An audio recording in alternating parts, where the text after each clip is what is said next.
আসসালামু আলাইকুম সুপ্রিয় নবম দশম শ্রেণীর শিক্ষার্থী বন্ধুরা। আশা করছি তোমরা সকলেই অনেক বেশি ভালো আছো। আজকে আমরা আলোচনা করব ঢাকা বোর্ড ২০২৫ তোমাদের প্রশ্নপত্রের ১ নাম্বার যেটি সেট থেকে এসেছিল সেই প্রশ্নটি নিয়ে। তুমি দেখছো ম্যাথ গাইডলাইন ইউটিউব চ্যানেল আর তোমাদের সাথে আমি রয়েছি MD Harun or Rashid BSc department of physics. আশা করছি আজকের এই প্রশ্নটি দেখার মাধ্যমে তুমি এই ধরনের যেকোনো প্রশ্ন খুব সহজেই সমাধান করতে পারবে। তো চলো আজকের এই প্রশ্নটি আমরা সমাধান করা শুরু করি। শুরুতেই দেখতে পাচ্ছ এখানে আমাদের উদ্দীপকে দেওয়া আছে একটা a এর ভ্যালু দেওয়া আছে, আরেকটা হচ্ছে b এর ভ্যালু এবং একটা s এর ভ্যালু দেওয়া আছে। তোমরা দেখতে পাচ্ছ বা তোমরা জানো সেটকে কিন্তু দুইভাবে প্রকাশ করা হয়। একটা হলো সেট গঠন পদ্ধতি আর একটা হচ্ছে তালিকা পদ্ধতি। সেট গঠন পদ্ধতি হচ্ছে যেখানে সেট গঠন করার জন্য বা সেটের বিভিন্ন উপাদানগুলোকে বিভিন্ন শর্তের মাধ্যমে প্রকাশ করা হয়। তোমরা যদি এখানে খেয়াল করো, এই একটা সেট কিভাবে বুঝলাম? এইখানে একটা সেকেন্ড ব্র্যাকেট এবং এইখানে আমরা যদি লাস্টের দিকে খেয়াল করি, এই পাশেও একটা সেকেন্ড ব্র্যাকেট কিন্তু ইউজ করা হয়েছে। অর্থাৎ সেকেন্ড ব্র্যাকেটের ভিতরে কোনো কিছু যদি থাকে এবং সেখানে কমা ইউজ করা হয়, তাহলে আমরা সেটাকে সেট বলি। সেটা তালিকা পদ্ধতিতে সাধারণত থাকে। আবার যদি শর্ত দেওয়া থাকে, তাহলে সেটাকে আমরা সেট বলি। এখানে আমাদের ৩ টা সেট দেওয়া আছে। সেই সবগুলা সেট কিন্তু সেট গঠন পদ্ধতি অনুসারে আমাদের দেওয়া আছে। তো ১ম আমাদের ক নাম্বার যে বিষয়টা অ্যান্সার করতে হবে সেটা হচ্ছে আমাদের ক নাম্বারে নতুন করে আরেকটা সেট দিয়েছে এবং এটাও কিন্তু সেট গঠন পদ্ধতিতে আছে। এই সেটকেও তালিকা পদ্ধতিতে প্রকাশ করতে হবে। অর্থাৎ এর ভিতরে যে উপাদানগুলো আছে সেগুলো কমা দিয়ে আমাদেরকে আলাদা করতে হবে। এবং সেকেন্ডে আমাদের খ নাম্বার যে প্রশ্নটা দেওয়া আছে এখানে পাওয়ার অফ এ নির্ণয় করো। অর্থাৎ এ সেটের যে শক্তি সেট সেটা আমাদেরকে নির্ণয় করতে হবে এবং সর্বশেষ গ নাম্বারে আমাদের নির্ণয় করতে হবে আমাদের যে এখানে এস সেট দেওয়া আছে, এখানে দেখতে পাচ্ছ, সেটাকে আমাদের তালিকা পদ্ধতিতে প্রকাশ করতে হবে এবং সেইখান থেকে আমাদের ডোমেন নির্ণয় করতে হবে। তো চলো আমরা ক নাম্বার দিয়ে শুরু করছি। ক নাম্বারটার অ্যান্সারটা আমরা দেখে নিই। আমাদের ক নাম্বার এখানে আমাদের যে অংশটুকু দেওয়া ছিল আমরা অবশ্যই সেটা লিখে নিব।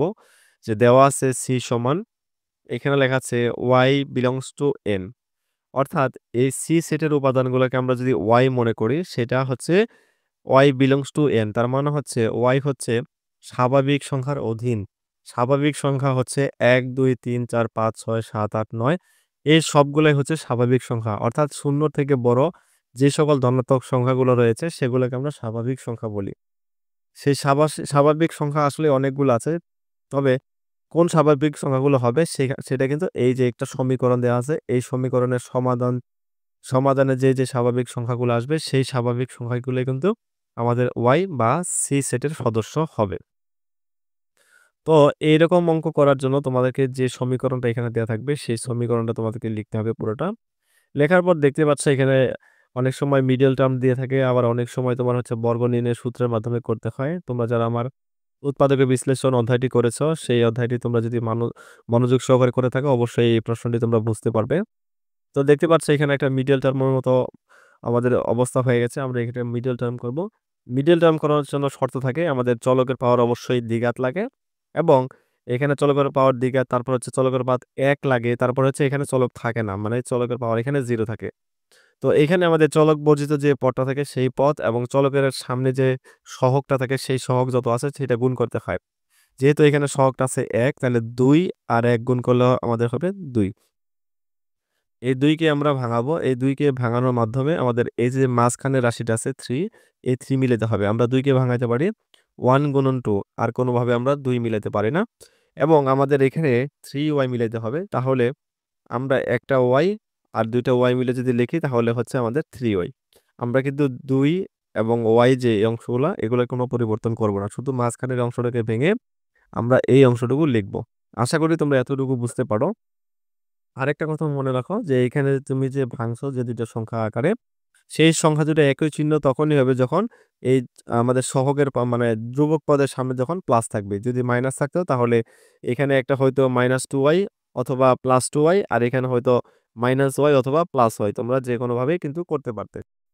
তো ধরে নিচ্ছি তোমরা এতটুকু পর্যন্ত বুঝে গেছো। এবার আমাদের কমন নেওয়ার পালা। আমরা কমন সাধারণত ২ টা আ রাশি থেকে নিব। অর্থাৎ ১ম ২ টা পদ থেকে আমরা কমন নেব। এখানে আমাদের মিল আছে y, আমরা y টাকে বাইরে রাখলাম। এর পরিবর্তে y আর এখান থেকে আমরা যেহেতু y টা নিয়ে নিয়েছি তাহলে +2। আশা করি এতটুকুর কমন তোমরা বুঝে গেছো এবং তোমাদেরকে মনে রাখতে হবে এরকম মিডল টার্মে অঙ্কে এই পাশেও যা কমন যাবে এই ২ টার জন্যও কিন্তু অর্থাৎ এই ২ টার জন্য কমন কিন্তু আমাদের একই থাকতে হবে। তো আমরা চোখ বন্ধ করে এটা নিয়ে নিলাম। দেন হচ্ছে এখানে 1 লিখে দিলাম এবং তোমাদেরকে যদি আমি একটু বুঝিয়ে বলি, এই y সামনে মনে, মনে আছে 1 সেই 1 টাকে নিয়ে নিলাম। এরপর হচ্ছে y+2 টা আমরা লিখে দিলাম। এবার আমরা এই ব্র্যাকেটের ভিতর থেকে একটা পদ এখানে নিব এবং এই ব্র্যাকেটের সামনে একটা পদ এবং এই ব্র্যাকেটের সামনে একটা পদটাও আমরা নিয়ে নিয়েছি। দেখো ২ টা পাশাপাশি গুণন আকারে নিয়ে নিয়েছি ইকুয়াল 0 কারণ আমাদের ডান পাশে 0 ছিল। এবার তোমাদেরকে আমি সবসময় একটা কথা বলি যে ২ টা রাশির গুণফল যদি 0 হয় আমরা ব্র্যাকেট দিয়ে এটাকে একটা রাশি মনে করেছি এবং এইটাকে একটা রাশি মনে করেছি। এই ২ টা রাশির গুণ যদি 0 হয় তাহলে এদের যেকোনো একটি 0 অর্থাৎ আমরা এরকমভাবে লিখি হয় এইটা সমান 0 অথবা ওইটা সমান 0। এর কারণ হচ্ছে যে এইখানে এমন কোনো একটা পদ আছে যেই পদটা 0 ছিল। কারণ কোনো কিছুর সাথে যদি আমি 0 গুণ করি তাহলেই 0 হয়। 0 বাদে যদি অন্য কোনো কিছুর সাথে আমরা কোনো কিছুকে গুণ করি তাহলে কিন্তু কোনোদিনই 0 আসা সম্ভব না। শুধুমাত্র 0 থাকতে হবে। এরকম একটা সংখ্যা দিয়ে যদি 0 কে গুণ করি তাহলে কিন্তু 0 আসবে। কথাটা হচ্ছে এমন 0 র সাথে কোনো একটা রাশিকে গুণ করলেই কেবল 0 আসবে। অন্য কোনো রাশি গুণ করলে কিন্তু 0 আসবে না। সেটা যত বড় ছোট মানই হোক, 0 র সাথে গুণ না করলে কিন্তু কখনো সেটা 0 আসবে না। তাই আমরা জানি না যে এই y+1 না y+2 এর কোনটা 0 ছিল। তাই আমরা ধরে নেই হয় y+1 = 0 অথবা y+2 = 0। তো আমরা এখানে লিখে নিয়েছি y+1 = 0। তাহলে আমরা যেহেতু y এর মান বের করব তাহলে 1 টাকে এই পাশে দিলে হবে -1। এবার আমরা যে এখানে আবার লিখে নিচ্ছি যে y+2 = 0 আর 2 টাকে আমরা এই পাশে দিলে হবে -2। তাহলে y এর আমাদের ২ টা মান আসতেছে। একটা হচ্ছে -2 আর একটা হচ্ছে -1। তাহলে এটা হচ্ছে c অর্থাৎ c সেট সমান হবে -1 -2। আশা করি তোমরা এই অংশটা বুঝে গেছো। এবার আমাদের খ নম্বরে নির্ণয় করতে হবে power of a set. Power of a set অর্থাৎ a সেটের শক্তি সেট নির্ণয় করতে হবে।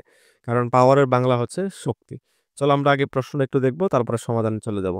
দেখো এখানে কিন্তু আমাদেরকে a সেটটাও এরকম একটা শর্তের মাধ্যমে দিয়ে দিয়েছে। a সেটটা ঐরকম দেওয়া নেই।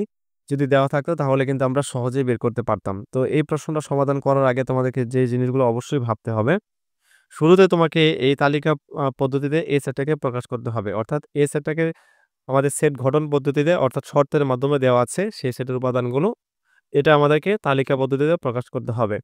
তালিকা পদ্ধতিতে প্রকাশ করার জন্য আমাদের যে শর্তগুলো এখানে দিয়েছে যে x এখানে সাজেট যেটাকে বলা হয় যেন x হলো স্বাভাবিক সংখ্যা। অর্থাৎ x হবে এমন সংখ্যাগুলা যেগুলো স্বাভাবিক সংখ্যা একটু আগেই বলেছি।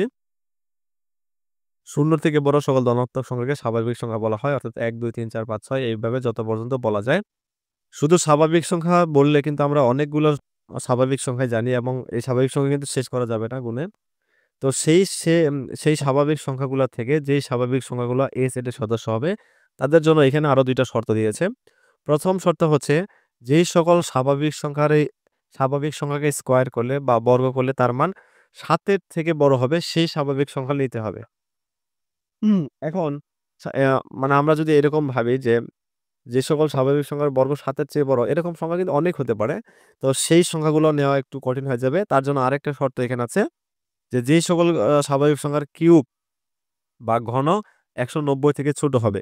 এই ২ টা শর্ত যদি মানতে পারে সেই সকল স্বাভাবিক সংখ্যাই আমাদের A সেটের সদস্য হবে। চলো আমরা A সেটের সমাধানটাও এখন একটু দেখে নেই।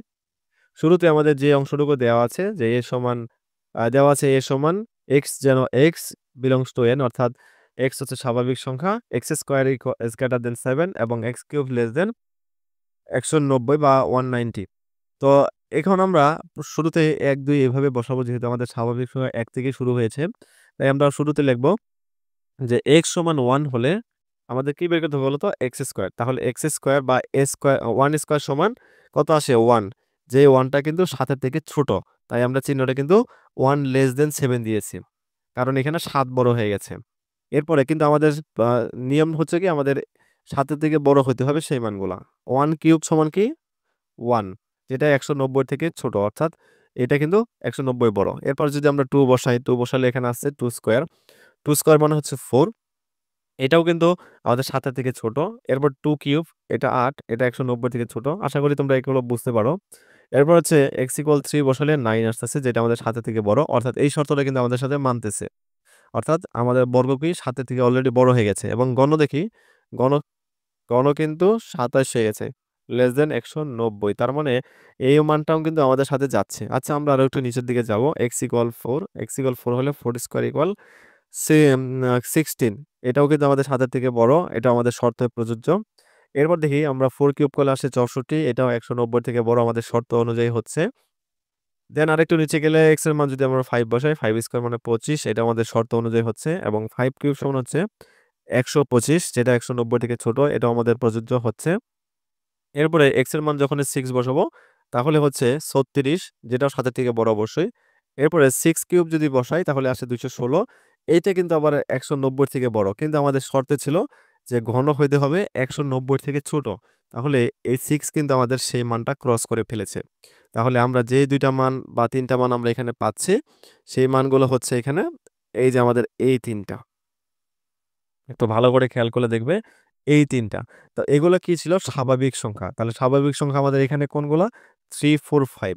তাহলে এইখান থেকে এই সেটগুলো হবে 3, 4, 5 এই সদস্যগুলা। আশা করি তোমরা এটুকু বুঝে গেছো। দেন হচ্ছে আমরা এর শক্তি সেটটা কিভাবে নির্ণয় করব? এর শক্তি সেট হচ্ছে বা এর শক্তি সেট কয়টা হবে সেটাও তোমাদের বের করার একটা সূত্র আছে 2 কিউব। 2 কিউব 2 কিউব না 2 টু দি পাওয়ার n সূত্রটা ছিল। আর n হচ্ছে তোমাদের সেটের যে কটা উপাদান আছে সেই কটা উপাদান এখানে বসবে। এখানে আমাদের কয়টা আছে? ৩ টা। এই একটা, এই একটা, এই একটা। তাহলে বসবে 2 কিউব। আর 2 কিউব মানে হচ্ছে কয়টা? ৮ টা। তার মানে পাওয়ার অফ a সেটের উপাদান সংখ্যা হচ্ছে ৮ টা। সেটা তোমরা কিভাবে বের করবা? সেটা তোমাদের ১ম এ যে ৩ টা মান দেওয়া আছে সেই ৩ টা মানকে সেট আকারে প্রকাশ করবা। অর্থাৎ 3 একটা, 4 একটা, তারপর হচ্ছে 5 একটা। এরপরে ২ টা করে নিবে। 3, 4 নিয়ে নিলাম আমরা। এরপরে 4 টাকে বাদ দিয়ে 3, 5 নিবে, নিয়ে নিলাম। এরপরে 4, 5 নিলাম আমরা। এরপরে কি করলাম? 3, 4, 5 সবগুলোকে একবারে নিলাম এবং ফাঁকা সেটটাকেও নিয়ে নিলাম। তোমরা হিসাব করলে দেখবে এখানে আমাদের মোট ৮ টা উপাদান হচ্ছে। তাহলে আমাদের কাঙ্ক্ষিত অ্যান্সারটা কিন্তু হয়ে গেছে। এবার হচ্ছে আমাদের পরবর্তী যে প্রশ্নটা, সেই প্রশ্নটা এমন ছিল যে S আমাদের একটা ফাংশন কি বলে একটা সেট দেওয়া ছিল এবং আমাদেরকে এখানে একটা শর্তও দিয়েছিল। এটা জাস্ট আমরা অন্য যদি বলি, এ অন এস অন্যটিকে তালিকা পদ্ধতিতে প্রকাশ করতে হবে এবং সেইখান থেকে আমাদের ডোমেইন নির্ণয় করতে হবে। তো এখানে তোমরা বি সেটটাকেও দেখতে পাচ্ছ। আমাদের বি সেটটা কিন্তু এখানে কাজে দেবে। কারণ এস অন্যের ভিতরে কিন্তু বি সেট আছে। তাহলে বি সেটটাও আমাদেরকে নির্ণয় করতে হবে। চলো আমরা ধাপে, ধাপে করে নেই। শুরুতেই আমাদের বি সেটটা বের করার একটা টার্গেট এখানে আমরা রাখবো। তো বি সেটে যা দেওয়া আছে আমরা সেটা এখানে লিখলাম। দেখতে পাচ্ছ এ সেটটাকে অবশ্যই এখানে লিখে নিয়েছি। দেন বি সেটটাকে আমরা বি সেটের উপাদানগুলো বের করার চেষ্টা করব। দেখো বি সেটের এখানে আমাদেরকে দেওয়া আছে যে বি সেটের উপাদানগুলো এমন হবে যে যেন কি এখানে পূর্ণ সংখ্যা। পূর্ণ সংখ্যা কাকে বলে সেটা তোমাকে জানতে হবে। শূন্য সহ সকল ধনাত্মক ও ঋণাত্মক সংখ্যাগুলোকে পূর্ণ সংখ্যা বলা হয়। অর্থাৎ -১, -২, -৩ এরকম যত সংখ্যা আছে, মাইনাসের যত সংখ্যা, তারপরে ০ এবং প্লাসের ১, ২, ৩, ৪ এরকম যত সংখ্যা আছে সবগুলাই কিন্তু পূর্ণ সংখ্যার ভিতরে পড়ে। তো সেইখানে এতগুলো সংখ্যা থেকে তো আমাদের সিদ্ধান্ত আসা সম্ভব না। তাই আমাদের এখানে শর্ত জুড়ে দিয়েছে যে, যে সকল পূর্ণ সংখ্যার বর্গ ৪ এর থেকে ছোট বা ৪ এর সমান সেইগুলাই হবে আমাদের বি সেটের সদস্য। আশা করি তোমরা এতটুকু বুঝে গেছো। আর আমরা বলেছিলাম যে, শূন্য সহ সকল ধনাত্মক এবং ঋণাত্মক সংখ্যাগুলোই কিন্তু পূর্ণ সংখ্যার অধীন। তাই আমরা এখানে ০ দিয়ে শুরু করেছি। ০ কে যদি স্কয়ার করি তাহলে ০ আসে, যেটা আমাদের ৪ এর থেকে ছোট আমাদের শর্ত মেনেছে। এবার আমরা ১ টাকে ২ বার নিতে পারি। +1, -1 যেহেতু ২ টা মানই আমাদের এখানে নিতে হবে।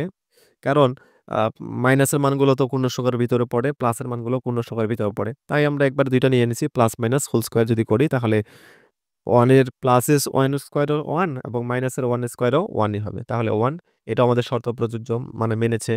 তারপর 2 স্কয়ার যদি বসাই প্লাস মাইনাসের মতোই, তাহলে এটা পুরা আসে। এই পর্যন্ত কিন্তু আমাদের শর্ত মানা হয়ে গেছে। এবার 3 যদি বসাও তাহলে কিন্তু 9 আসতেছে। সেই 9 টা কিন্তু আমাদের 4 এর থেকে বড়। কিন্তু আমাদের শর্তে ছিল যে b এর মান এমন হবে যে 4 এর থেকে মানে ছোট বা 4 এর সমান। তার জন্য আমাদের শুধুমাত্র ১ এবং ২ এটা কিন্তু মেনেছে। আর আমরা কি -2 বসাইছিলাম। -1, 0, 1, 2 অর্থাৎ প্লাসের মান লিখলাম, মাইনাসেরও মান লিখেছি এবং মাঝখানে 0 টাকে বসায় দিয়েছি। আশা করি এতটুকু তোমরা বুঝে গেছো। এবার আমাদের যে এস অংশটা দেওয়া ছিল, সেই এস অংশের জন্য আমরা যে কাজটা করব ডোমেইন রেঞ্জ বের করার, সেটা হচ্ছে আমাদেরকে লিখতে হবে আমাদের এখানে কিসের মান দেওয়া ছিল? বি এর মান। তোমরা লিখবে প্রত্যেক x belongs to b এর জন্য তোমাদের এই যে শর্তটা দেওয়া থাকবে, সেই শর্তটা লিখবে। লেখার পর এখান থেকে শর্তের জন্য y ইকুয়াল লিখবে। অর্থাৎ y বাদে আমাদের সমান চিহ্নের বাম পাশে যা থাকবে সেটাকে ডান পাশে নিয়ে দিবে। তাহলে y ইকুয়াল x মাইনাস 1 এরকম চলে আসবে। এবার হচ্ছে আমাদের একটা বক্স আঁকাইতে হবে। এখানে তোমরা বক্সটা অবশ্যই দেখতে পাচ্ছ।